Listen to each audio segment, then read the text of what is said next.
এখানে আওয়ামী লীগ দেখবে, সেখানেই মারবে, প্রতিহত করবে।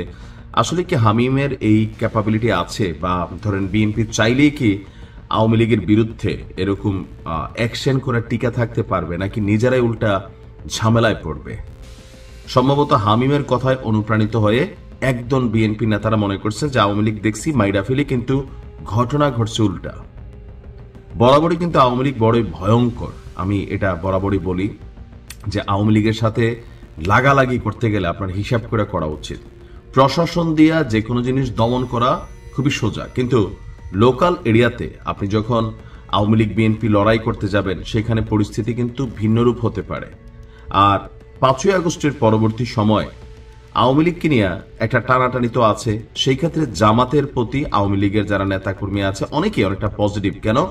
জামাত ভোটের রাজনীতিতে টেকনিক্যালি আওয়ামী লীগকে আপনার হ্যান্ডেল করতেছে, আর বিএনপি ও যে আওয়ামী লীগ এত বছর যা লুটপাট করে খাইছে এগুলাকেই আবার ধরেন নিজেদের কন্ট্রোলে নেওয়ার জন্য, অথবা বিভিন্ন জায়গায় মিথ্যা মামলা, পেশি শক্তি এগুলা দেখাইতে গিয়া এক ধরনের সংঘর্ষে জড়িয়ে পড়ছে। এমনকি এই সংঘর্ষগুলা আগামী কোনো এক সময় বড় ভয়ঙ্কর আকার ধারণ করবে। আমরা তখনও কথা বলবো আপনাদের পক্ষে। আমাদের কাজ হচ্ছে যে বাস্তবতাটা সামনে তুলে ধরা।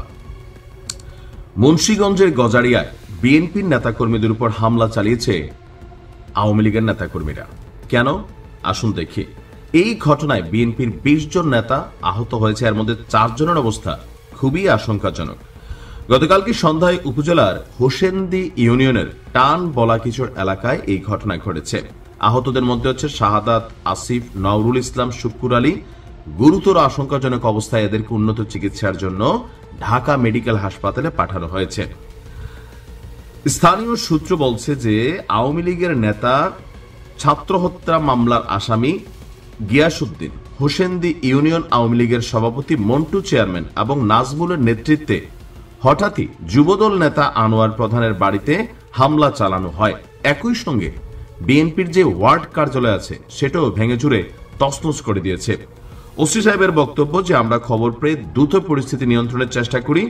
এই বিষয়ে বিএনপি মার খাবার পরেও আইনগত কোনো অভিযোগ দেয়নি। এখন এই যে একটা মানে পিরিয়ড, যেটা ধরেন নির্বাচন পূর্ববর্তী সময়, তো এই সময় সরকার আওয়ামী লীগের বিরুদ্ধে খুবই শক্ত, বিভিন্নভাবে অভিযান চালাচ্ছে, গোয়েন্দা মানে মেসেজিং কার্যক্রম, গ্রেপ্তার এগুলা কিন্তু চলছে।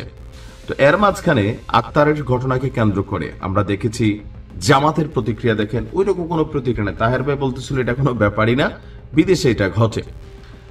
তবে বিএনপি খুবই কড়া রিয়েকশন দিচ্ছে। রিয়েকশন দেওয়া বলছে যেখানে আওয়ামী লীগ দেখবে সেখানে প্রতিহত করবে, কোনো আওয়ামী লীগ দেখলে মাইর। তো বিষয়টা তো আবার এত সোজাও না। বাংলাদেশে যে কোনো রাজনৈতিক দলকে দমন করার জন্য প্রধান হাতিয়ার হচ্ছে প্রশাসন।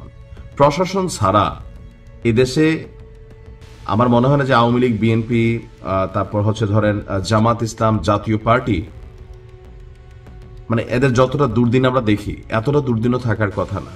এখন এই যে মানে সার্বিক পরিস্থিতিতে আওয়ামী লীগের নেতাকর্মীরা তাদের রাজনীতি করার জন্য স্বাভাবিকভাবে মাঠে নামছে।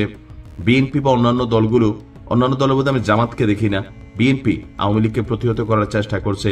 তো এতে কি হচ্ছে? আগামী নির্বাচনে জামাতের যে রাজনৈতিক কৌশল, বিএনপির যে অবস্থান, সেখানে একটা কনফ্লিক্ট ঘটবে। গতকালকে জরিপ বলছে এখনো বাংলাদেশের প্রায় 20% মানুষ, জরিপ লেটেস্ট গতকালকে, যে আওয়ামী লীগকে ভোট দিতে চায়। তাহলে এই যে ফ্লোটিং ভোটারটা, এটা কিন্তু একটা ভোট বাক্স। আওয়ামী লীগের সময় কিন্তু অনেক জায়গায় আওয়ামী লীগের নেতা কর্মীরা মাইর খেয়েছে বিএনপির হাতে। কেন? কারণ আপনি যখন সর্বোচ্চ লেভেল চলে যাবেন তখন হচ্ছে মানুষ পাল্টা রিয়েকশন করেই বসে। যদি আপনার কাছে মনে হয় কোথাও কোনো অন্যায়কারী আছে, অপরাধী আছে, পুলিশের সহযোগিতা নেন। আইনের মাধ্যমে সেটা বিচার হবে, ব্যক্তিগতভাবে না।